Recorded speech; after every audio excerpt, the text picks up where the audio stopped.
7년의 밤 정유정. 어떻게 해도 상황은 바뀌지 않는다. 내 삶도 변하지 않는다. 손들지 않을 이유가 더 필요하단 말인가. 내 소망은 하나뿐이었다. 한적한 바닷가에 숨어 살았으면 좋겠어요. 아저씨는 또 고개를 저었다. 아저씨의 눈은 100만 년이 지나도 너의 소망을 존중하지 않겠다고 말하고 있었다. 나는 고집스럽게 그 눈을 마주봤다. 1년 휴학하자. 학교 문제는 그 다음에 결정해도 늦지 않아. 아저씨가 한 발 물러섰다. 나도 물러설 수밖에 없었다. 네라고 대답했다. 우리는 바다를 따라 이동했다. 동쪽에서 남쪽으로, 남쪽에서 서쪽을 향해. 아저씨는 봉고를 운전하고 나는 지도를 봤다. 민박집이 있으면 짐을 풀고 없으면 차에서 잤다. 내키면 먹고 심심하면 바다로 들어갔다. 사람이 나타나면 곧바로 길을 떠났다. 등배 마을에 온 건 1월 초였다. 우리는 이곳에서 내 계절을 보냈다. 그동안 선데이 매거진은 날아오지 않았다. 왜 여태 일하지 못했던가. 못내 후회스러웠다. 진즉에 학교를 포기할 것을. 그랬다면 자줏빛 봉고를 몰고 먼지처럼 세상을 떠돌지 않았을 텐데. 이제는 꿈꿔도 좋을 것 같았다. 창조 이래 수많은 범상한 자들이 추구해온 범상한 바람. 여기 이곳에서 살고 싶다는 소망. 아저씨는 글을 쓰고 나는 약국에 나가면서 기왕이면 죽을 때까지 오래오래. 그러므로 세상의 눈이 이 땅을 바라볼 일은 일어나지 말아야 했다. 시보레 팀에게 신경이 쓰이는 건 그 때문이었다. 아저씨가 몸을 뒤척였다. 어둠 속에서 파도 소리가 떠밀려 왔다. 청년 회장 내 개종식의 종이 10번 울렸다. 시보레 팀은 돌아오지 않았다. 나는 눈을 감았다. 이마 한가운데서 핏줄이 발끈거렸다. 머릿속 시계는 점점 큰 소리를 내며 돌았다. 바다를 모르는 자가 바다를 얕본다. 바다를 얕보는 자 바다에 대기 마련이었다. 방문 옆에서 전화가 울기 시작했다. 우리는 동시에 일어났고 아저씨가 수화기를 들었다. 작가 선생 일 났단 게 큰일 났단 맛이. 청년회장의 숨찬 소리가 쏟아졌다. 아저씨는 딱 3마디 했다. 119와 경찰에 연락을 하셨어요? 어디쯤이에요? 지금 가겠습니다. 그 정도면 상황을 짐작하고도 남았다. 나는 몸을 일으키고 형광등을 켰다. 사고야. 아저씨는 비키니 옷장에서 내복과 드라이슈트, 동계형 잠수복을 꺼냈다. 셋은 찾았는데 카메라를 든 아이가 없다는 거야. 그런데 아저씨가 왜 가요? 라고 묻고 싶었다. 잠수 장비를 감춰버리고 싶었다. 아저씨가 아무 일도 하지 않기를 바랬다. 뭔가를 한다는, 뭔가를 잃는다와 같은 말이었다. 가까스로 얻은 거, 불안하게 지켜온 거, 막꾸기 시작한 내 꿈. 면 119엔 잠수대원이 없고 목포 해경이 와야 구조를 시작할 텐데 그땐 너무 늦어. 내 머릿속을 들여다본 듯한 해명이었다. 나도 내복을 입고 드라이 슈트를 걸쳤다. 아저씨는 슈트 지퍼를 올리다 말고 나를 돌아봤다. 넌 왜 나서? 하는 표정이었다. 내가 대심도 다이빙을 시작한 건 불과 1년 전이었다. 아저씨는 엄격한 스승이었고 기본을 중시 여겼다. 다이빙에 관한 한 내게 칭찬을 한 적도 없었다. 버디로서의 평가도 낮을 것이다. 더하여 내겐 이런 상황에 대한 경험이 없었다. 그렇다고는 해도 아저씨가 혼자 가는 것보다 낫지 않겠는가. 돌섬 수중 절벽이라면 나도 좀 알고 있으니까. 그렇죠? 라고 묻는 눈으로 아저씨를 마주봤다. 아저씨의 눈에 갈등이 스쳐갔다. 잠시 후 버디라인. 짝끼리 몸에 연결하는 밧줄. 챙기라는 대답을 내놨다. 나는 휴대용 산소탱크와 마스크까지 챙겨 봉고에 das다. 필요할 일이 있겠다 싶었다. 우리는 1분 만에 등대에 도착했다. 차에서 내리자마자 절벽 아래로부터 코뿔소처럼 내달아오는 인물을 볼 수 있었다. 그는 슬라이딩을 하던 시보레를 뛰어들었다. 라이방이었다. 절벽 아래에선 청년회장이 고함을 지르고 있었다. 학생 혼자 내빼불면 야들을 어쩌란 말이요. 나와 아저씨는 절벽길로 뛰어 내려갔다. 배가 기슭에 멈춰있고 청년회장은 개선주에 줄을 묶는 중이었다. 배 안엔 두 남자가 쓰러져 있었다. 한쪽은 의식불명 상태였다. 다른 한쪽은 다리를 뻗치르며 비명을 토해냈다. 언뜻 보기엔 벤즈, 근골격계 가바병 증세 같았다. 하는 짓으로 봐선 공황에 빠진 듯도 했다. 말귀를 통 못 알아들었다. 걷는 것도 불가능했다. 아저씨가 의식불명 환자를 둘러매고 절벽길로 올라갔다. 회장님이 그들의 장비를 지고 메고 뒤따라갔다. 벤지는 내 등에 태웠다. 한 발짝 떼기도 전에 누가 대장인지 판가름이 났다. 그는 수천을 울부짖고 닥치는 대로 몸을 뻗치르고 제가 올라탄 교통수단의 목을 졸라댔다. 나는 몇 번씩 균형을 잃고 절벽 밑으로 떨어질 뻔했다. 누군가 허락만 해줬다면 그를 바다에 풍덩 집어던져 버렸을 것이다. 작정하고 가랑이라도 걷어차줬던가. 청년회장은 무거운 장비를 메고 끙끙대면서도 사고 경위를 효율적으로 요약해 들려주었다. 시보레 팀이 입수한 지 50분이 지났을 즈음 라이방이 배 근처에서 불쑥 떠올랐다. 약속한 시각에서 20분이나 지난 후였고 정신이 반쯤 나가 있었다. 청년회장이 다른 사람 어찌 됐느냐고 묻자 라이방은 고함으로 대꾸했다. 당장 등대로 가자고. 청년회장은 시보레 팀이 바닷속에서 뿔뿔이 흩어졌다는 걸 알아차렸다. 당신이 일일이 찾아주어 담아야 한다는 것도. 두 번째 조난자는 북쪽 포인트에서 찾았다. 남쪽 암초지대에서 찾아낸 세 번째 남자는 배에 올라자마자 의식을 잃었다. 카메라맨은 끝내 찾지 못했다. 청년회장은 등대로 배를 돌릴 수밖에 없었다. 몸소 배를 돌리겠다고 덤비는 라이방 때문이 아니라 의식불명이 된 부상자를 무트로 데려가는 게 우선이라고 판단한 것이다. 119와 경찰을 부른 건 아저씨에게 연락한 후였다. 정신없는 와중에 떠오른 사람이 아저씨뿐이었다고 했다. 우리가 등대 앞으로 돌아왔을 때까지도 119나 경찰은 도착하지 않았다. 라이방은 홀로 시보리에 들어앉아 있었다. 히터를 틀어놓고 담요를 머리까지 뒤집어 쓴 채 의자에 오독하니 앉아 우리가 들어오는 걸 지켜봤다. 겁에 질린 눈이었다. 건드리기만 하면 물어뜯을 것처럼 표정이 사나웠다. 차를 몰고 달아나 버리지 않은 것만으로도 용하다 싶었다. 나는 벤지를 의자에 앉혔다. 아저씨는 의식불명 환자를 뒷좌석에 눕히고 산소 마스크를 대준 뒤 라이방에게 다가앉았다. 어떻게 된 거야?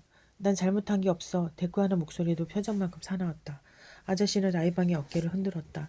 어디쯤에서 무슨 일이 일어났느냐고.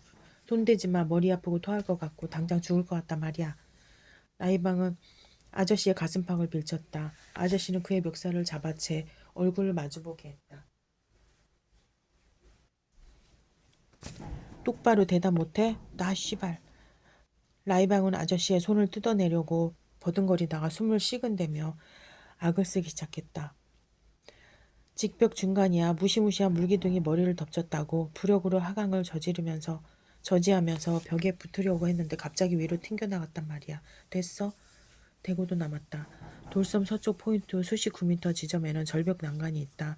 난간 아래로 미로처럼 복잡한 협곡이 있고 협곡을 따라 남쪽으로 이동을 하며 사면이 빌딩 벽처럼 매끈한 곳이 이른다. 라이방이 말한 직벽이다. 수심이 근처에서 가장 깊은 곳이고 하양 조류가 출몰하는 지점이었다. 이 조류는 수면에 긴 띠를 형성하면서 나타나기 때문에 육안으로도 볼 수 있었다. 내리꽂는 힘은 압도적이나 힘의 범위가 80cm에 불과해 암벽에 착 붙은 채 수평으로 이동하며 벗어나는 게 가능한 조류이기도 했다. 아저씨가 경고한 것이 바로 그 부분이었다. 밤에는 표면띠와 파도를 쉬 구분할 수 없다는 것, 해저 지형을 모르면 빠져나오기 힘들다는 것, 빠져나오지 못한다는 건 신념으로 내리꽂히는 물에 엘리베이터에 승차한다는 의미였다. 조류의 소멸 지점이 40m가 넘는 경우엔 해저 바위에 곧장 해당을 하는 꼴이 될 수도 있었다. 헤딩을 하는 꼴이 될 수도 있었다. 그들은 양성 부력으로 내리누르는 힘에 저항하려 했을 것이다. 몸이 튕겨나간 건 부력 조절이 서툰 탓일 테고 BC 부력 조절 장치에 공기를 넣어 하강을 저지하려 할 때는 비상 경계 자세로 퍼지 밸브를 잡아야 한다. 수직 흐름에서 벗어나는 순간 곧바로 공기를 배출할 수 있도록. 그러지 못한 경우 수면을 향해 로켓처럼 튕겨나가고 만다. 로켓을 탔다는 건 라이방이 어떤 리더인가를 보여주는 증거였다. 그는 팀원에게 위기를 알릴 경적기조차 지니지 않았다. 구급차 올 때까지 가만히 대기해 아무 짓도 하지 말고. 아저씨는 라이방의 멱살을 놔주었다. 라이방은 코를 훌쩍이며 아저씨를 노려봤다. 시보리엔 청년회장이 남았다. 경찰이나 119가 오면 누군가 상황을 설명할 수 있어야 했다. 중상자 둘을 정신나간 라이방에게 맡겨둘 수도 없었다. 아저씨가 배를 몰았다. 나는 이 구조 작업에 회의적이었다. 카메라맨이 살아있을 가능성은 극히 낮았다. 조류가 그를 해저에 매다 꽂지 않았다면 질소 마취에 걸려 해롱해롱해진 나머지 개복치 않게 호흡기를 저버리지 않았다면 담력과 침착성이 있다면 상황은 좀 달라지겠지만 그것이 이 재난에서 바랄 수 있는 유일한 행운이었다. 배가 서쪽 포인트에 닿았다. 언제 사고가 났느냐는 듯 바다는 평화로웠다. 바람은 순했고 물의 흐름은 멈춰 있었다. 조류가 잠시 잠드는 이정조기를 우리는 최대한 이용해야 했다. 물이 빠지기 시작하면 다시 거칠어질 테니까. 아저씨는 배를 앵커시키고 호미 쪽에 형광색 다이빙 소시지를 띄었다. 귀환자 표였다. 나는 BC 포켓을 납작하게 밀착시켜 부력을 줄였다. 보조 공기통을 챙기고 호흡기 상태를 체크하고 핀 오리발 스트랩을 당기고 아저씨와 버디라인을 연결했다. 우리는 스탠딩 자세로 입수했다. 바다는 몸소리 나게 차가웠다. 겨드랑 밑에 살얼음이 끼는 기분이었다. 나는 입수와 함께 파핑, 침을 삼키도 구멍 안쪽으로 공기를 밀어 넣어 내의와 외의 압력을 맞추는 것을 하며 절벽 난간으로 내려앉았다. 난간 위에 성게들이 몰려나와 우글거리고 있었다. 난간 밑으로는 어둠의 공동이 도사리고 있었다. 가시거리가 10m도 채 되지 않았다. 아저씨가 그곳을 향해 엄지를 내렸다. 하강 신호였다. 나는 오케이 사인을 보냈다. 우리는 부력 조절로 하강 속도를 견제하면서 절벽 아래로 미끄러졌다. 수심 15m, 20에서 25, 32m에서 아저씨가 정지 신호를 보내었다. 나는 자세를 수직에서 수평으로 바꿨다. 해송숲이 우거진 절벽을 타고 남쪽으로 유영하면서 불빛이 비치는 곳을 찾았다. 3분쯤 지났을까? 아저씨가 발 아래를 가리켰다. 거대한 바위들이 몸을 기대고 겹쳐 만든 아치가 보였다. 그 안에서 불빛이 비치고 있었다. 아치를 통과하자 동굴처럼 아늑한 공간이 나타났다. 수중 전등이 한복판에서 빛을 내고 있었다. 전등을 머리에 끼고 반듯하게 누운 자는 시신으로 보였다. 산자라면 해저를 침대에 삼아 잠든 리 없을 것이므로 아저씨는 검지와 중지를 구부려서 다른 쪽 손바닥에 댔다. 시신 옆에 무릎 꿇고 앉으라는 뜻이었다. 지시에 따랐다. 시신은 장비를 정상적으로 착용한 상태였다. 손목에는 카메라 끈이 걸려있고 부릅뜬 눈은 위를 노려보고 있었다. 아저씨는 수경에 손가락 2개를 교차시켰다. 시신의 눈을 보지 말라는 신호였으나 한 박자 늦었다. 나는 이미 시신과 눈을 맞댄 후였다. 호흡에 저항이 들어왔다. 오래전 한 여자아이의 눈에 갇혔을 때처럼 가슴이 답답해왔다. 그땐 바다가 아니라 호수였다. 여자아이를 끌어낸 이는 119 구조대였다. 긴 머리칼을 가진 아이였다. 으깨진 입술은 웃는 것처럼 벌어졌고 크게 뜨인 눈은 나를 바라보는 것만 같았다. 그때 느꼈던 구토증이 고스란히 되살아났다. 시야는 소은 약층에 들어설 때처럼 어른어른 흔들렸다. 머리 위에선 붉은 빛을 발하는 야행성 고깃대가 느릿느릿 움직이고 있었다. 별들이 행군하는 듯했다. 여자아이와 함께 보냈던 그날의 밤 하늘처럼 하늘 어디쯤에서 맑은 목소리가 울려 퍼졌다. 무궁화 꽃이 피었습니다. 수중 경적기 소리가 환각을 깨웠다. 아저씨가 나를 보고 있었다. 나는 호흡 조절을 시작했다. 잠시 후 나와 아저씨는 시신의 양쪽 겨드랑 밑을 잡고 다이브 컴퓨터의 상승 허용 속도로 올라갔다. 수심 6m에서 아저씨의 정지 신호를 받았다. 총 잠수 시간 19분. 우리는 시신과 나란히 선 채 안전 감압 정지에 들어갔다. 7분 후 수면으로 솟구쳤다. BC의 부력을 확보하며 호흡기를 스노클, 숨대롱 교체했다. 순간 등대 불빛이 수면 위를 스치고 지나갔다. 먼 곳에서 구급차의 사이렌이 울고 있었다. 사망자가 둘로 늘었다. 의식이 없던 남자가 결국 숨을 거뒀다. 라이반과 벤즈는 고압 산소실이 있는 목포 의료원으로 후송됐다. 카메라맨의 시신을 끌고 나타난 나와 아저씨. 선주인 청년회장은 경찰차에 타야했다. 참고인 진술이 필요하다고 했다. 시보레 팀원은 세가의 자손들이었다. 라이방의 아버지는 정부 고위 공무원, 벤즈는 모 기업체 사장. 시보리에서 죽은 남자의 아버지는 육군 장성이요. 카메라맨의 아버지는 검찰 간부였다. 장군과 검사는 칼을 뽑아들고 우리 앞에 나타났다. 아들의 죽음이 그들을 귀머거리에 청맹과 미로 만들었을 것이다. 아니면 손달린 생명체가 필요했을지도 모른다. 바다에 수갑을 채울 수는 없는 노릇이니까 아저씨와 나, 청년회장은 신문 수준의 조사를 받았다. 경찰은 사고 상황과 구조 상황에 대한 명확한 진술을 요구했다. 구조 과정에서의 과실 여부를 다그쳤다. 저녁 낮을 민박집에서 벌어진 시비에서 시신 인양까지 같은 진술을 몇 번씩 되풀이시켰다. 그것도 따로따로 불러다가 사망자들은 초특급으로 부검 테이블에 올라갔다. 새벽녘 우리는 각자 벼슬을 달았다. 아저씨는 폭력 혐의였다. 라이방의 멱살을 잡은 게 사단이었다. 라이방이 몸에다 멍짝을 폭력으로 해명하고 있는 모양이었다. 잠수복이 피부에 압착될 때 생기는 우려이라는 아저씨의 설명은 통하지 않았다. 청년회장은 위험을 알면서도 돈에 눈이 멀어 배를 내물었어. 전도 유망한 청년 둘을 죽인 파렴치한 노인네가 됐다. 말렸다는 사실도 말리다 당한 곤욕도 무시됐다. 뭐라더라 미필적 고의에 의한 과실치사라던가. 내가 누군지 밝히는 데는 1시간도 걸리지 않았다. 소년 분류 심사원 경력과 학교를 21번 옮겨 다닌 그때 휴학 중이라는 것, 7년 동안 이리저리 떠돌아다녔다는 사실, 1년째 민박집에 머물고 있다는 점이 페로몬 향을 뿌린 모양이었다. 형사들은 발정난 개떼처럼 내 뒤에 붙었다. 정오 무렵 부검 결과가 나왔다. 카메라맨의 사안은 심장마비였다. 엘리베이터의 선물이었다. 공포가 그를 죽인 것이다. 다른 남자는 폐에 압력 손상으로 죽었다. 로켓을 탄 대가였다. 둘 다 혈중 알코올 농도가 0.15를 넘었다. 아저씨의 폭력 혐의도 벗겨졌다. 잠수의학 전문의가 아저씨와 같은 의견을 내놓았다. 상태가 나아진 벤즈 환자는 사건 전모를 털어놓았다. 그들이 등대 민박집에 도착한 것은 전날 오후 4시경이었다. 곧 해가 질 시각이었으므로 청년회장은 아침에 배를 내기로 하고 숙박료와 뱃삭을 선불로 받았다. 그들의 마음이 바뀐 건 술이 들어가면서부터였다. 리더인 라이방이 선동했다. 한낮에 바다가 자전거라면 밤바다는 할리 데이비슨이라고. 술이 있고 할리 데이비슨의 유혹이 있고 치기에 기댄 만용이 있었으니 못할 짓이 무엇일까. 벤지는 청년회장을 강제로 차에 태워 끌고 나간다는 사실도 인정했다. 내부자의 양심 선언이 있었던 셈인데 배경이 잘못 궁금했다. 라이방에 대한 배신감 때문이었을까? 시력이 나쁘지 않다면 그럴 수 있겠다 싶었다. 리더가 어떤 식으로 팀원들을 내팽겨 쳤는지 봤을 테니. 혐의를 벗고도 우리는 바로 풀려나지 못했다. 조사 방향이 새롭게 조절됐다. 아저씨의 진짜 직업이라든가 최연수의 아들을 끼고 돌아다니는 이유라든가 여행 비용의 출처라든가 민박집에 장기 투숙하는 이유라든가 그분들의 명령이 있었던 것도 같다. 털어서 목을 걸어라 아니면 한 건 잡아서 충성 수사를 무마하려 했던가. 25일 오후 6시 우리는 치조실에서 나왔다. 로비에 기자 10여 명이 기다리고 있었다. 익숙한 가정이 되풀이됐다. 나는 다양한 질문을 받았다. 다이빙을 언제 배웠나? 학교는 왜 그만두었나?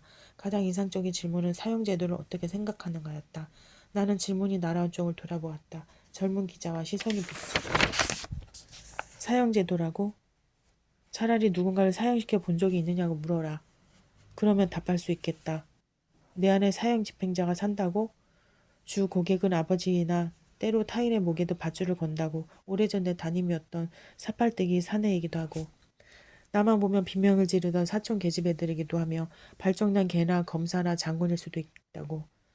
그러니 당신 조심하라고. 아저씨가 내 어깨를 2번 두들겼다. 가자. 등대 마을로 돌아오는 차 안에는 침묵이 흘렀다. 아저씨는 운전을 했고 청년회장은 잠들었다. 고이 검정 준비를 하던 여름이었다. 그 무렵 우리는 군산에서 지내고 있었다. 나는 평소처럼 도서관에 갔다가 서가 한쪽에서 사형제도의 이론과 실제라는 책을 발견했다. 외면하고 지나쳤다. 되돌아오길 몇 번이었을까. 끝내는 책을 빼내고 말았다. 책장 앞에 선 채로 첫 장을 넘겼다. 쪼그려 앉은 채 마지막 장을 덮었다. 책을 꽂은 뒤엔 곧장 집으로 돌아와 버렸다. 공부 같은 건 아무래도 좋았다. 금방 본 형장의 그림을 잊고 싶었다. 30도가 넘는 삼복에 소미불을 쓰고 엎어졌다. 시몽의 어둠이 등을 덮쳤다. 내가 떨어져 내린 곳은 낡은 목조 건물 앞이었다. 창문 옆에 감나무 한 그루가 있고 지붕 너머에선 석양이 상기하고 거무죽죽한 널문이 내 앞에 가로놓여 있었다. 손을 뻗어 문을 밀쳐봤다. 스르르 열리자 안으로 들어갔다. 실내등도 창문도 없는데 실내가 환했다. 방 앞쪽 강단처럼 바닥을 돋은 곳엔 검은 커버를 씌운 테이블이 놓여 있고 방 뒤편으로 흰 커튼이 칸막이처럼 드리워져 있었다. 그곳에서 인기척이 났다. 나는 마루로 가로질러가 커튼을 들쳤다. 돗자리가 깔린 마룻바닥에 두건을 쓴 남자가 앉아 있었다. 남자의 머리 위에는 굵기가 어린애 팔뚝만한 밧줄이 내려와 있고 남자의 목둘레에는 땀이 배어 있었다. 단단히 어깨가 보일 듯 말 듯 흔들렸다. 두건 속에서 흐느낌 같아 한숨이 흘렀다. 나는 올가미를 잡아 그 목에 걸었다. 입을 열어 명령을 내렸다. 집행! 철컥하는 소음과 함께 마루판이 꺼졌다. 남자는 지상에서 사라졌다. 나는 소미불을 젖히고 벌떡 일어나 앉았다. 고개를 돌려 창문을 내다봤다. 어둑한 하늘에 진홍색 저녁 해가 걸려 있었다. 그제야 깨달았다. 마루판 밑으로 사라진 남자가 아버지였다는 걸. 다 끝났다. 아버지의 목소리가 들렸다. 무슨 말인지 이해하지 못해 나는 눈만 까막거렸다. 잊어버려라. 비로소 옛일에서 빠져나왔다. 그렇지. 우리는 경찰서에서 나와 집으로 가던 길이었다. 아버지를 향해 고개를 끄덕여 보였다. 걱정 마세요. 잊어버릴게요. 그런 거야. 저소도 할 수 있는 일 아니겠어요? 사소한 문제가 있다면 썬데이 매거진이 저소보다 똑똑하다는 거죠. 밤새 뒤챘다. 연 이틀을 뜬 눈으로 샜는데도 정신이 말짱했다. 덕택의 모처럼 새벽 출근을 했다. 마지막 출근이기로 했다. 주인 약사는 내 정체를 알았을 테고 내겐 받아야 할 것이 있었다. 나는 약국 유리문 밑에 던져진 조간을 주었다. 신성리 돌섬 수중절벽 사고 구조에 나선 다이버 살인마 최연수의 아들로 밝혀져. 지난 24일 밤 화원반도 돌섬 앞바다에서 겨울방학을 맞아 귀국한 재미 유학생 4명이 야간 다이빙을 하던 중 2명이 숨지고 2명이 부상을 당하는 사고가 일어났다. 이들은 돌섬 서쪽 수중절벽에서 하양 조류를 만나 변을 당한 것으로 보인다. 사고 후 민박집에 투숙 중이던 다이버 2명이 즉각 구조에 나섰으나 1명은 익사체로 발견되고 1명은 구조 후 사망했으며 2명은 목포 의료원으로 후송됐다. 돌섬 서쪽 수중 절벽은 하양 조류가 자주 출몰하는 곳으로 노련한 다이버들도 야간 잠수를 꺼리는 장소로 알려졌다. 한편 이날 구조 작업에 참여한 최모군 18세 이 세룡의 사건의 범인으로 사형을 확정받고 복역 중인 최현수의 아들로 밝혀져 화제를 낳고 있다. 최근은 수년 동안 일정한 거처 없이 떠돌이 생활을 해왔으며 1년째 이 민박집에 투숙해 있다. 구조 작업에 합류한 것으로 알려졌다. 경찰은 최군과 함께 구조 작업을 벌인 안모 씨 39세를 불러 자세한 사고 경위를 조사하고 있다고 밝혔다. 나는 책상 앞에 앉았다. 올빼미처럼 눈을 끔뻑이며 등을 꼿꼿이 세웠다. 이마에서 차가운 땀이 돋았다. 숨을 마시면 흉통이 왔다. 기사의 헤드카피는 활자의 조합이 아니었다. 내 갈비뼈 밑에 찔러 넣은 세상의 칼이었다. 인터넷을 켜고 뉴스를 검색했다. 본말이 전도된 기사들이 주르르 떴다. 사고보다 최은수의 아들을 제목으로 뽑은 기사들. 첫 번째 기사를 열어봤다. 댓글이 수천 개 달려 있었다. 내용은 보지 않았다. 살인마의 아들이 착한 짓을 했다고 경배를 바치고 있지는 않을 테니까. 뉴스창을 닫자 포털 상단의 검색어가 뒤늦게 눈에 들어왔다. 최현수의 아들이 1순위에 올라 있었다. 정말이지 대단한 위력이다. 7년이 지났는데도 최현수에 대한 세간의 관심은 당시에 비해 조금도 밀리지 않았다. 지금쯤 네티즌 수사대가 출동했을까? 그렇다면 최현수의 아들에 대한 신상털기가 한창일 터였다.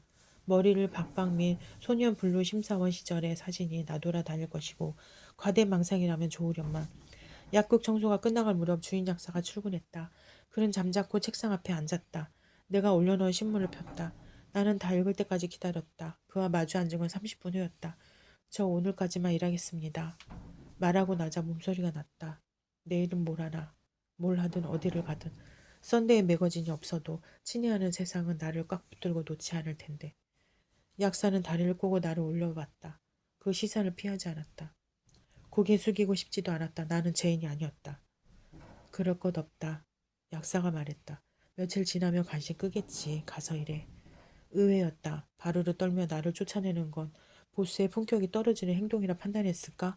아니면 1년씩 끼고 있었던 놈에 대한 정리였을까? 나는 대답했다. 그동안 감사했습니다. 아쉬움이 없었다면 거짓말일 것이다. 호의를 받을 마음이 없었을 뿐이다. 경험이 가르친 바 호의는 믿을 만한 게 아니었다. 유효기간은 베푸는 쪽이 그걸 거두기 전까지. 하루짜리 호의도 부지기수였다. 고마워하며 사양하는 게 서로 낯이 서는 길이었다. 월급에다 퇴직금까지 받는 횡재를 잡을 수도 있다. 일자리가 필요하면 언제든 나오라는 생소한 작별. 인사도 들을 수 있고. 오후 4시 뒷정리를 끝내고 퇴근했다. 담장 밑에 아저씨의 봉고가 없었다. 창문으로 방 안을 들여다봤다. 아저씨도 없었다. 수연마트에 장이라도 보러 나갔다.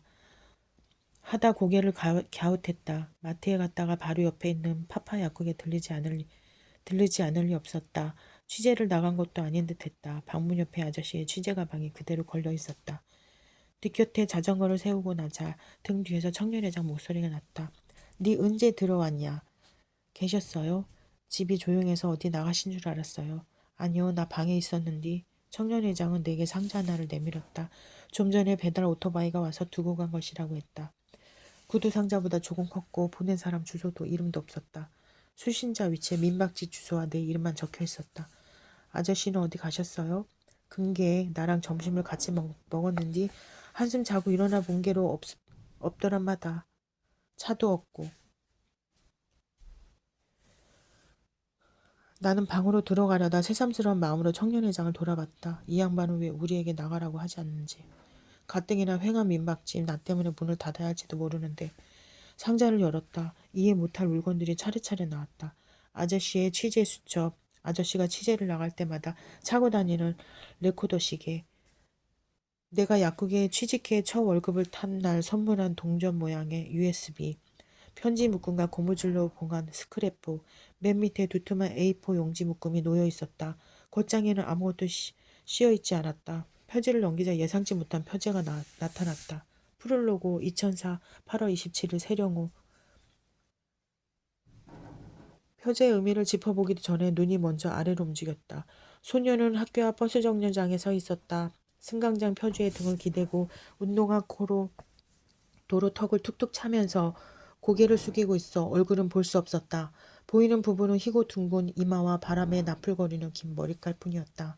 덤프트럭 한 대가 퉁퉁대며 소녀 앞을 지나갔다. 소녀의 모습은 트럭 뒤로 잠깐 사라져갔다가 다시 나타났다. 이어 은색 봉고가 읍내 쪽에서 달려와 소녀 앞에 섰다. 미술학원 셔틀 차량이었다. 소녀는 또 봉고에 가려졌다. 무거운 대기 속으로 쾌활한 목소리만 퐁 튀어올랐다. 아저씨, 저 오늘 학원 못 가요. 생일 파티가 있어요. 제 생일이에요. 봉고는 유턴해서 왔던 길로 사라졌다. 소녀는 도로를 건너왔다. 어깨를 늘어뜨리고 땅을 내려다보며 타박타박 승아는 건너편 휴게소 샛길 입구에서 소녀가 다가오는 걸 지켜봤다. 길을 거의 건너올 즈음 소녀는 고개를 들었다. 뒤늦게야 지켜보는 존재를 깨달은 눈치였다. 8월의 햇살이 앞머리에 꽂은 머리핀이어서 반짝 빛을 냈다. 둥근 이마 밑으로 상처받은 표정이 고스란히 드러나 있었다. 승아를 마주보는 검고 큰 눈은 불안하게 흔들렸다. 승아는 하마터면 인사를 건넬 뻔했다. 안녕, 아가씨 생일 축하해. 소녀는 몸을 돌려 세령수목원 정문 쪽으로 걸어갔다. 승아는 담배를 피워 물고 소녀의 뒷모습을 지켜봤다. 불과 5분 전 세령 휴게소에서 마주친 사택 아이들이 생각났다. 누군가의 생일 파티에 가는 분위기였다. 각자 선물 꾸러미를 들고 휴게소 맥도날드로 들어간 걸 보면 누군가가 물론 소녀는 아닐 것이다. 세령호 쪽에서는 사물놀이 소리가 울리고 있었다. 망향제의 시작을 알리는 소리였다. 저지대 마을 아이들은 그곳으로 몰려갔으리라. 세령마을 사람들은 두 부류로 갈렸다. 원주민과 사택주민. 세령강에 댐을 들어서면서 수몰된 옛 세령마을 사람들이 원주민 범주에 들어갔다. 그들은 댐 아래 평지대에 새터를 잡고 살았다. 때문에 원주민과 저지대 마을 주민은 같은 말로 통했다. 사택 주민은 댐 관리단 직원과 가족들이었다. 그들은 댐 서편에 위치한 세령수목원 안에 살았다. 사택숲이라 불리는 수목원 남쪽 숲에 댐 관리단에서 임대한 직원 사택이 있었다. 별채숲이라 불리는 수목원 북쪽 숲엔 집 세 채가 있었다. 101호, 102호, 103호 세 집을 묶어 별채라 불렀고 그중 102호, 103호를 댐 관리단 보안업체 직원들이 숙소로 썼다. 승아는 102호에 살고 있었다. 소녀는 옆집이자 맨 안쪽 집인 101호에 살았다. 제왕의 성체처럼 보이는 2층 집이었다. 자기 딸에게 호수 이름을 붙여준 수목원 주인 남자가 사는 집이기도 했다. 승아는 원주민 아이들과 사택 아이들이 한데 섞이는 걸 보지 못했다. 소녀는 어느 쪽과도 어울리지 않았다. 수몰된 옛 세령마을에서 태어났고 세령이라는 이름을 가졌으나 수목원에서 살고 별채 사람에 속했다. 온전한 원주민도 사택아이도 아닌 셈이었다. 그것이 12번째 생일을 맞은 소녀가 남들은 다 바쁜 금요일 오후에 버스 정류장에 홀로 서 있어야 했던 이유일 것이다. 승아는 담배를 이스에 문 채 하늘을 봤다. 낯빛 구름이 몽골대고 있었다. 태양은 구름 뒤로 넘어가는 중이었고 매미 소리는 딱 그쳐 있었다. 덥고 끈끈하고 기분 나쁜 오후였다. 나는 원고를 덮었다. 승아는 아저씨의 이름이었다. 아저씨가 쓴 원고였다. 3인칭으로 서술대고 있었지만 의심할 여지가 없었다. 문체가 내 얼굴만큼 익숙했다. 다음 장에 어떤 얘기가 버티고 있을지 추측하는 것도 가능했다. 그 이야기라면 수년 전 썬데이 매거진이 뼈에 박히게 학습시킨 바 있었다. 복수까지 하고 싶지는 않았다. 궁금하게 했다. 아저씨는 왜 이런 걸 썼는지, 보낸 사람이 아저씨 맞는지. 상자에 적힌 글씨체는 낯설었으나 보낼 만한 사람은 아저씨밖에 없었다.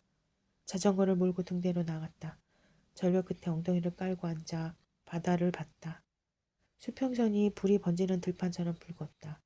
2004년 8월 27일 금요일 여자아이가 살아있었던 오후 나는 멱살을 잡힌 듯한 7년 전 여름으로 끌려갔다. 우리 가족이 세령으로 이사한 건 이틀 후인 29일 일요일이었다. 아버지는 세령댐 보안팀장으로 발령을 받은 참이었다. 별채 102호엔 방이 둘밖에 없었고 이미 아저씨가 살고 있었다. 아버지와 어머니는 안방을 쓰기로 했다. 나는 아저씨와 룸메이트가 됐다. 이사가 끝나가던 무렵 아저씨는 그 새길로 나를 데려갔다. 프롤로그에서 세령이라는 소녀와 만났다고 쓴 휴게소 샛길. 우리는 아버지를 찾으러 나선 길이었다. 물건을 사러 간 아버지가 2시간째 돌아오지 않자 어머니가 우리를 체포조로 풀었다. 새길을 따라 올라가 닿은 곳은 세령으로 들어오던 길에 들렀던 고속도로 휴게소였다. 나는 어리둥절했던 나머지 방향 감각까지 잃어버렸다. 휴게소로부터 한참 떨어진 곳에 세령읍으로 들어오는 IC가 있었고 IC로 진입한 후 또 한참을 달려 세령호에 도착했으니 한참에 2배쯤은 되는 거리였다. 아저씨는 내 표정을 보더니 새끼를 가리켜 보였다. 저 길이 마습을 부리는 거야. 그 말을 믿을 뻔했다. 당시에 내 공간 지각력으로는 마술로밖에 이해할 길이 없었다. 차로 가도 10분 이상 걸리는 휴게소를 걸어서 5분 만에 닿게 해주는 길이라니. 그것만 희한한 게 아니었다. 휴게소 자체부터 희한했다. 오가는 차량들에겐 단순한 휴게소였으나 세력마을 사람들에겐 생활의 근거지라고 했다. 식당가는 외식 장소, 편의점은 마트, 맥도널드는 동네 아이들의 이벤트 장소, 전망대 빛이 파라솔 밑은 동네 술꾼들이 한잔하는 술집. 아저씨는 나를 휴게소 전망대로 데려갔다. 그곳에서 발빠르게 동네 술꾼이 된 아버지를 만났다. 빛이 파라솔 밑엔 빈 소주병 2개가 놓여 있었다. 우리는 아버지 곁에 앉았다. 발밑에 세룡화가 내려다 보였다. 저지대 마을은 호수에서 한참 더 밑에 있었다. 나는 아저씨에게 말했다. 이제 마술에 대해 얘기해 주세요. 아버지가 물었다. 무슨 마술? 새길 마술이요. 내가 대답했다.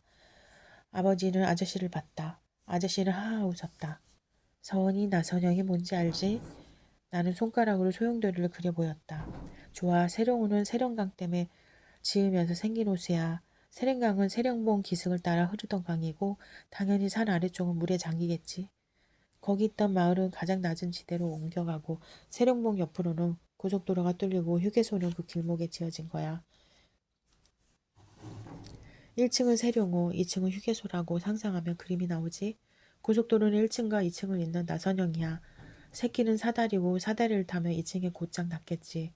우리는 체포인물을 잊어버리고 아버지 곁에 눌러 앉았다. 나는 콜라, 아버지는 소주, 아저씨는 맥주를 마셨다.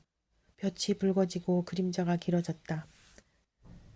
세룡호에선 옅은 물안개가 피어올랐다. 아저씨는 멀리 평야와 하늘이 맞닿은 곳을 가리켰다. 저 아득한 지평선 너머에 등량만이라는 바다가 있다고 했다. 남풍에 올라오는 밤에 창문을 열고 숨을 마셔보라고 했다. 바다 냄새가 내 안으로 들어올 것이라고 했다. 나는 밤마다 창을 열고 남풍을 기다렸다. 밤마다 내 안으로 들어온 건 그 아이의 목소리였다. 무궁화 꽃이 피었습니다. 아가, 이때 여기서 뭐하냐. 날 저물었구만. 등 뒤에서 청년회장의 목소리가 들려왔다. 나는 뒤를 돌아봤다. 아저씨 오셨어요? 아니요, 작가 선생이 아니라 또 오토바이가 왔어야. 이번에도 상자였다. 이번에는 보난 사람 이름이 있었다. 친구. 아저씨는 아닌 것 같았다. 그 시체가 달랐다. 2시간 전에 받은 무명 씨의 그 시체와도 달랐다. 친구는 아저씨가 좀처럼 쓰지 않는 호칭이기도 했다. 상자 안에 썬데이 매거진 한 부와 누렇게 변색된 나이키 농구화가 들어있었다. 그나마 한 짝 사이즈는 245mm 신발 덮개에 이름이 씌어 있었다. 글씨가 희미하게 바랬지만 충분히 읽을 수 있었다. 최서원. 내가 나이키 농구화를 가져본 건 딱 한 번뿐이었다. 수학 경시대회에서 입상한 날 아버지에게 선물로 받았다. 덮개에 이름을 써준 사람도 아버지였다. 그걸 세령위에 살 때 잃어버렸다. 그러니까 12살 시절의 내 신발인 것이다. 상자를 덮고 뒤로 물러앉았다. 썬데이 매거진에게 묻고 싶었다. 당신은 누구냐고. 원하는 게 뭐냐고. 복수라면 서울구치소에서 사형을 기다리는 남자에게 하라고 조언도 해주고 싶었다. 초저녁부터 이불을 펴고 누웠다. 잠이 오질 않았다. 시간도 가지 않았다. 머릿속에서 온갖 의문들이 소란을 피웠다. 아저씨는 어디 갔을까? 뭘 하느라 여태 들어오지 않는 것일까? 왜 전화조차 없을까? 썬데이 매거진의 정체는 뭘까? 아저씨의 물건과 나이키 농구화가 한날에 배달된 건 우연일까? 어떤 연관이 있는 것일까? 지금껏 나는 썬데이 매거진을 아버지에게 희생된 사람의 가족이라고 생각해왔다. 그렇지 않고서야 이토록 끈질기게 추적할 리 없다고 단정했다. 그러나 세령호에서 잃어버린 나이키 농구화가 썬데이 매거진이 결합한다면 생각을 바꿔야 했다. 나와 직접 관련된 사람인 동시에 세령호 사건에도 관련이 된 사람이었다. 아저씨의 휴대전화로 연락을 해봤다. 전화기가 꺼져 있다고 어떤 여자가 말해주었다. 서울 본가를 연락해보고 싶었지만 전화번호도 주소도 몰랐다. 내 아버지인 아저씨의 둘째 형은 4년 전 호주로 이민을 갔다. 나는 노트북을 켰다. 아저씨의 USB를 꽂았다. 인쇄된 원고가 있다는 건 원본 파일이 있다는 얘기였다. 원고를 읽지 않고 원하는 부분을 찾으려면 그 파일이 필요했다. 화면에 자료와 세룡호라는 이름이 붙은 폴더 2개가 나왔다. 세룡호를 열자 워드 파일들이 10여 개 떴다. 그중 최종본을 클릭했다. 인쇄 원고와 똑같은 소제목이 나왔다. 첫 문단도 동일했다. 찾기 상자를 불러내 나이키를 키워드로 입력했다. 블록이 지정된 첫 문장이 나타났다. 지난 봄 서원은 수학 경시대회에서 상을 받아왔다. 현수는 비밀 카드를 그어 나이키 농구화를 샀다. 내 기억과 동일한 이야기였다. 계속 찾기를 눌렀다. 문단 몇 개가 지나갔다. 모두 현수라는 이름이 주어진 문장들이었다. 거의 마지막 부분에 이르러서야 찾기는 현수가 아닌 다른 이름을 찾아냈다. 영재는 비닐봉지에서 나이키 농구화를 꺼냈다. 사이즈로 봐서 보안팀장님 것은 아니고 혹시 아드님 건가 싶어서. 영재. 벼락이 치듯 한 남자의 얼굴이 퍼뜩 떠올랐다가 사라졌다. 영재를 입력했다. 동일인인지 확인할 수 없는 문장을 몇 번 지난 후 다음 부분에 이르렀다. 이후 그는 세령의 비명을 2번쯤 더 들었을 것이다. 아빠 하는 절박한 부름도 들었다. 집을 나올 때 봤던 열린 창문 틈새로 그 집 101호의 문패에 그 이름이 있었다. 오영재. 머리털이 곤두섰다. 내 기억은 맞았다. 오영재는 그 아이, 세령의 아버지였다. 동시에 썬데이 매거진이었다. 그러나 이 추측에는 논리적 결함이 하나 있었다. 그는 7년 전에 죽은 남자였다. 그것도 아버지 손에 죽었다는 걸 온 세상이 알고 있었다. 기분 나쁜 혼란이 온몸으로 번졌다. 불길한 직감이 악취처럼 달려들었다. 나는 블록 속에 하얗게 반전돼 있는 이름을 노려보았다. 오영재. 세령호 1. 승아는 베란다로 통하는 거실 유리문을 열었다. 남풍이 부는 모양이었다. 어둠 속에서 바람 냄새가 밀려들었다. 별채 악기는 안개에 묻혔고 베란다 창엔 빗방울이 하나둘 들러붙고 있었다. 수목원은 고요했다. 인적도 차량이 들고 나는 기척도 없었다. 안개 속에서 멜리드 상자의 연주음만 단조롭게 울렸다. 귀에 익은 노래였다. 승아는 휴대전화를 열어 최연세의 번호를 눌렀다. 10분 동안 똑같은 얘기를 들었다. 전화기가 꺼져 있으니 소리샘으로 어쩌고 저쩌고. 최연수는 세령땡 신임 보안팀장이자 월요일 일자로 승안의 새 대장이 될 남자였다. 일요일에 이사할 예정이었고 앞으로 한 집에서 살게 될 사람이었다. 가족과 함께 이주할 계획 같았다. 그 전에 집을 둘러보고 싶다고 승환에게 연락해 온 걸 보면 오기로 한 시각은 저녁 8시였다. 점심때 한 약속이니 잊어버리진 않았을 것이다. 그런데 9시가 다 되도록 나타나지 않았다. 전화는 물론 늦겠다는 문자 한 줄도 없었다. 자기 전화는 줄곧 꺼둔 채로 승아는 거실 문을 닫고 커튼을 쳤다. 야밤에 오겠다는 사람을 막을 명분은 없었으나 바람 맞는다는 상황을 감수할 이유 또한 없었다. 더 기다려줄 의사도 시간도 없었다. 할 일이 있었다. 그는 꺼져있는 신임 팀장의 휴대전화로 문자를 보냈다. 열어보겠지. 어쨌든 오늘 밤 안에는. 214365 현관 도어록 비번입니다. 승아는 현관에서 운동화를 집어들고 자신의 방으로 건너갔다. 별채숙과 면한 집 뒤편 방이었다. 책상에 휴대전화를 던져두고 옷을 벗었다. 어둠 속에서 허둥대지 않으려면 기본 복장을 갖추고 갈 필요가 있었다.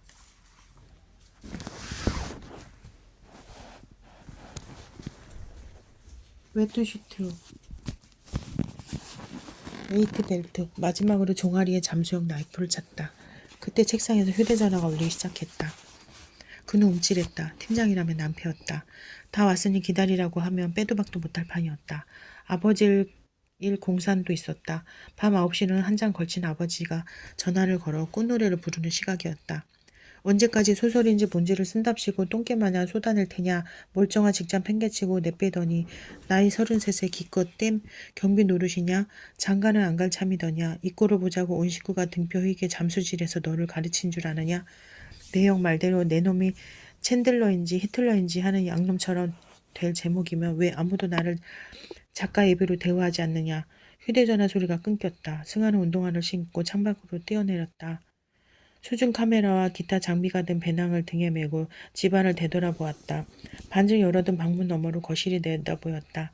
실내등이 켜있고 거실 유리문은 커튼이 잘 가리고 있었다. 뉴스 앵커는 TV 안에서 열심히 떠들었다. 휴대전화는 다시 울기 시작했다. 그는 귀를 막듯 창문을 닫았다.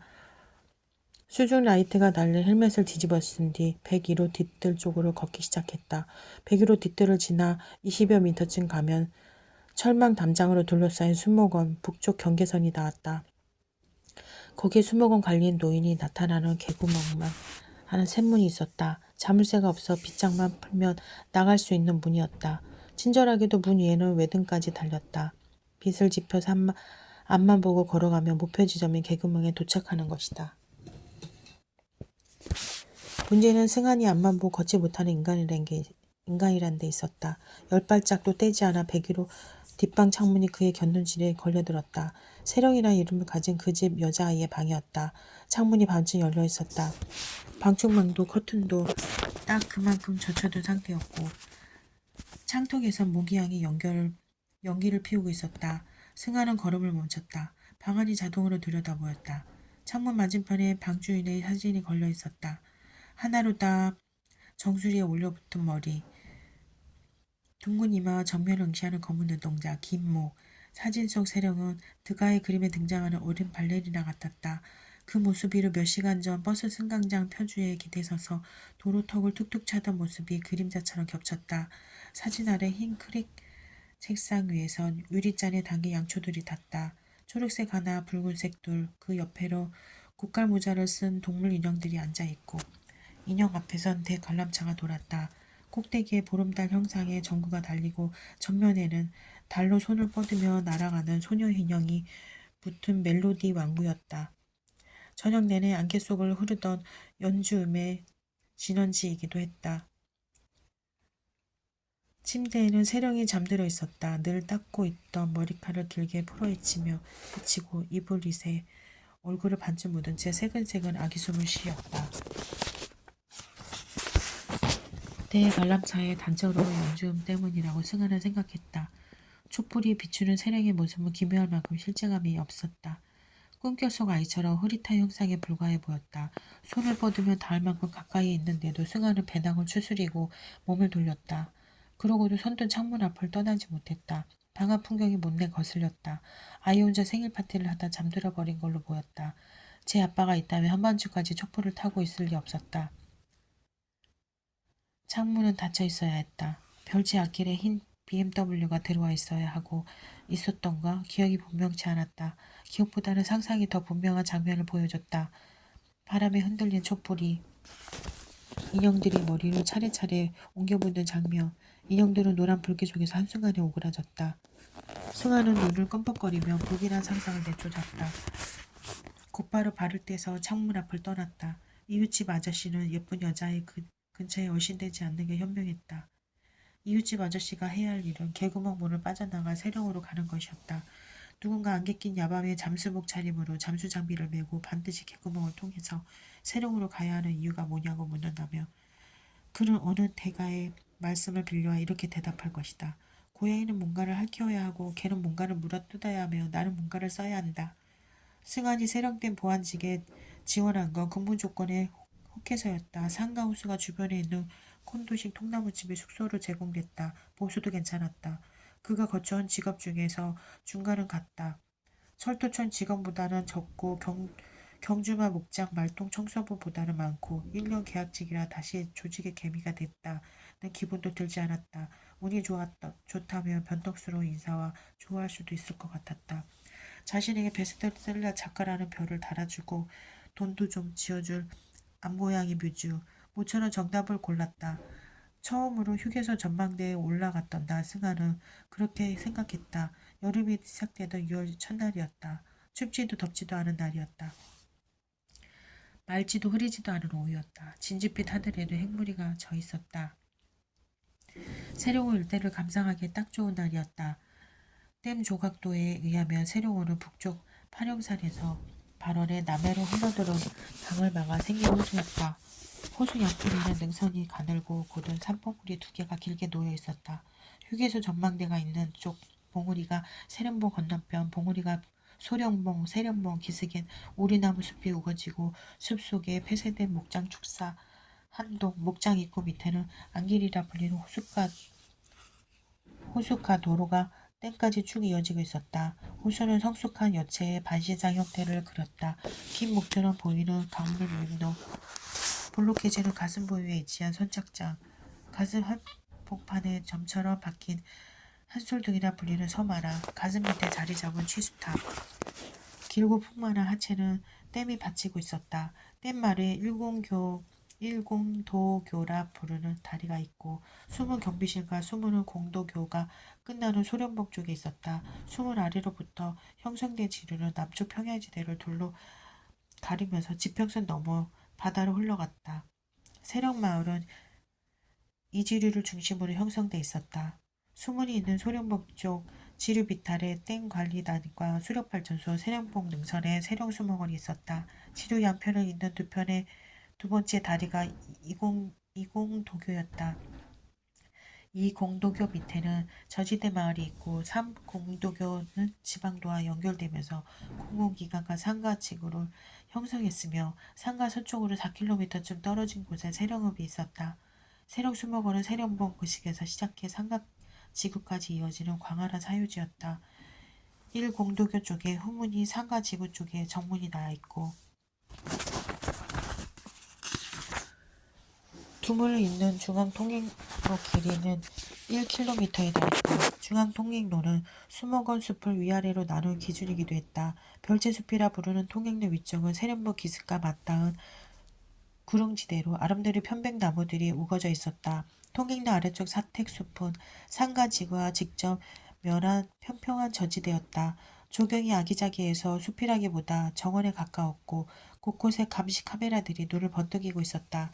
정문과 후문, 중앙통행로, 사택입구와 놀이터, 푸른숲, 도서관, 더하여 수목원 전체를 두놓은 철망 담장이 에워싸고 있었다. 수목원이라기보다는 중세 영지 같은 곳이었다. 이 영지에 발을 들여놓은 지 2달, 승하는 아래와 같은 빛나는 문장 3줄을 썼다.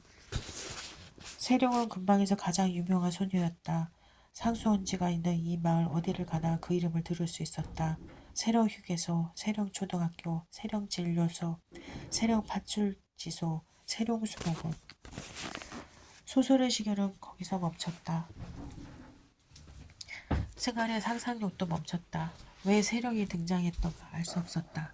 그 아이가 뭘 어쨌다는 건지 감조차 오지 않았다. 시작할 때 분명히 암고양이의 기뜸이 있었던 것 같은데 판돈으로 아이의 운명 경도는 걸린 이야기인 줄 알았는데 승한은 따분해지기 시작했다. 보안팀 일은 단조로웠고 더위는 빨리도 찾아왔다.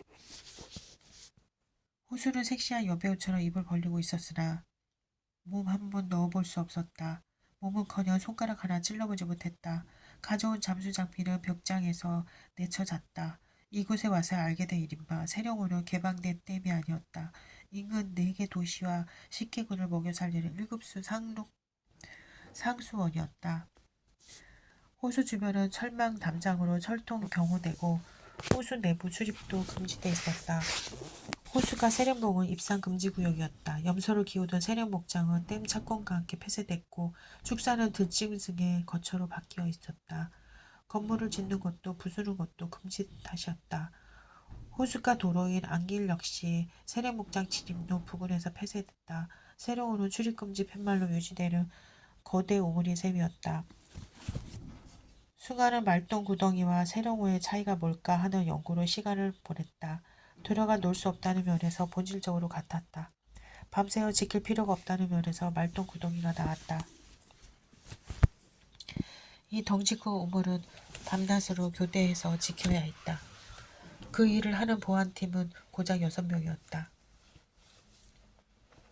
그중 넷이 백사모에 살았다. 백이호는 승한가, 이제는 전임이라 불러야 할 팀장이 함께 썼다. 전임 팀장은 현관에 주 예수 그리스도를 믿는 집이라는 편말을 붙이고 전도 활동에 몰두하는 예수의 사도였다.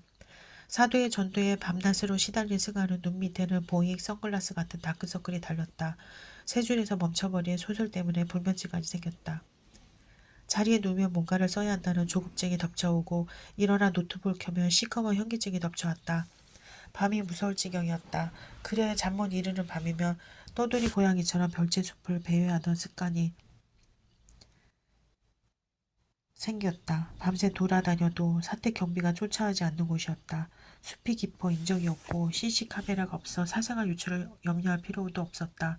종종 같은 구역에서 활동하는 야행성 존재와 마주칠 때가 있기는 했다. 새벽 2시면 술에 취해 숲을 돌아다니는 수목원 관리의 노인이라든가 밤마다 세령의 방을 들락거리는 진짜 백이 고양이 언니라든가 한 번은 언니와 세령의 방 창문 앞에서 마주친 적이 있었다. 녀석은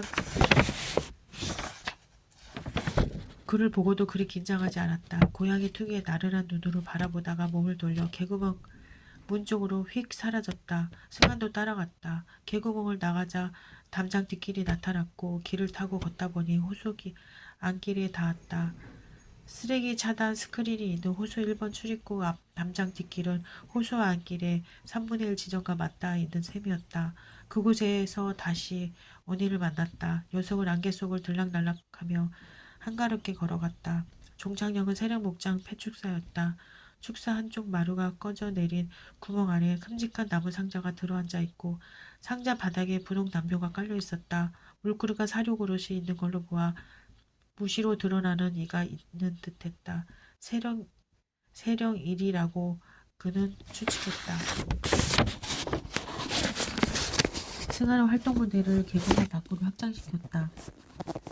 사도팀장 몰래 자신의 방 창문으로 빠져나와 담장 뒷길과 호수 안길을 지나 원희의 집에 도착하는 일은 그가 세령호의 심심한 일상에서 낚아올린 물고기였다. 그러나 물고기 한 마리는 변심한 뮤즈를 불러들일 수 없었다. 여전히 그는 글을 쓰지 못했다. 조급증과 현기증은 나날이 심해졌다. 사도팀장이 발령지인 충주호로 가던 어제 아침까지도 이 답답한 상황을 돌파할 비상구가 보이지 않았다. 사도팀장이 떠난 직후 승아는 때늦은 업무 인계를 시작했다. 주간근무자는 백사모 거주자의 박주임과 김주임이었다. 인계 와중에 망향제 이야기가 나왔다. 망향제는 옛 세령마을이 수몰된 8월 27일을 기념하는 연중 행사였다.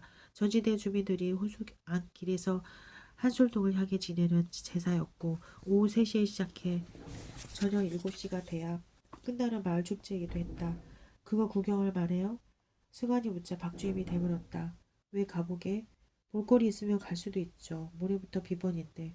박주임은 한동안 CCTV를 들여다보더니 혼잣말처럼 중얼거렸다. 난 저 호수가 기분 나빠. 승환도 CCTV 화면을 봤다. 뭐가 기분 나쁠까? 안개가 가시기 시작한 호수 한가운데에 한솔등이 무덤처럼 떠 있었다. 방구형을 그리는 섬 복판에는 둥치가 두 갈래로 나뉜 소나무 한 그루가 서 있었다. 승아는 전부터 궁금했던 것을 물어봤다. 한솔등이 뭔 뜻이에요? 소나무 한 그루가 외로이 서 있는 등마루다. 뭐 그런 뜻인가? 거기까진 모르겠고 20대 세력마을 뒷등이었다는 얘기 들었는데 박주임이 대답했다. 승하는 고개를 끄덕였다. 그런데 왜 호수가 기분이 나빠요? 호수 밑에 옛 세력마을이 그대로 남아있거든. 어떤지 문설주엔 문패까지 달려있다던데. 승하는 마른 침을 넘겼다. 목덜미에 털들이 스르르 곤두서고 있었다. 말인즉 동네 사람들이 그렇게 믿는다는 거야. 듣고 보니까 아주 황당한 전설을 아냐. 세력대회 완경된 게 10여 년 전인데 그때 마을을 부수지 않고 물을 채웠다니까. 면소재지. 다음으로 큰 마을이었다는데 실제로 마을을 확인해 본 사람은 없고요. 없을걸. 어디서 들었는지 작년 가을에 방송국에서 확인하러 왔잖아. 그때 동네가 발칵 뒤집혔어. 방송국 차는 부서지고 촬영을 허가한 때 관리단장은 저지대 주민들에게 맞아 죽을 뻔하고 우리는 관리다 어마하더라고 죽어나고. 왜들 그랬대요? 이 동네 망형제라는 게 물속마을 용신한테 머리 조아리고 비는 거거든. 일종의 성지인 셈인데 외지인이 거기 들어가서 휘젓고 다니는 걸 그냥 놔두겠어? 동네 사람들 사이에 도는 말이 있어요. 물속마을에 외지인이 침범하면 잠든 용신이 깨어나고 그러면 재앙이 일어난다는 거야. 나도 처음 그 얘기를 들었을 때 그냥 웃었어. 머리에 물탱크를 입고 사는 사람들이라 걱정이 많나 보다 하고. 지금은 생각이 달라졌어요. 승아씨 해걸음에 전혀 본 적 없지? 박주임은 세롱호를 마치 살아있는 생물처럼 불렀다. 해가 진 후로 한 1, 2분쯤 CCTV 화면을 지켜봐. 흐릿하긴해도 그때까지 보일 테니까. 호수 위로 땅거미가 깔리며 한솔등 밑에서 안개가 피어오르기 시작할 거야. 물속마을 굴뚝에서 연기가 나는 것 마냥 줄기 언젠가를 가만히 들여다보고 있었더니 화면 안에서 걸걸한 노파 소리가 들려오는 거야. 아가 들어와서 저녁 먹어라. 박주임은 화면에 눈을 대채 물었다. 미친 소리 같지? 아니요, 그건 아니고 난 군복기가 끝나면 뒤도 안 보고 여기 뜰 거야. 승하는 구름에 올라탄 기분으로 집에 돌아왔다. 자리에 누웠으나 잠이 오지 않았다. 피곤한 느낌도 없었다. 천장에는 본 적도 없는 물속마을 풍경이 나타나 있었다. 들은 적도 없는 노랫소리가 귀를 간지렸다. 승아나 할미랑 밥 먹자. 승아의 머릿속을 할미와 밥 먹을 궁리로 가득 찼다. 궁리의 저변에는 망상이 자리 잡고 있었다. 자신이 세령어를 택한 게 아니라 세령어가 자신을 불렀다고, 뮤즈가 아니라 아틀란티스가 기다리고 있었다고. 그곳에 가려면 먼저 선착장으로 들어가야 했다. 당연히 선착장 열쇠가 필요했다.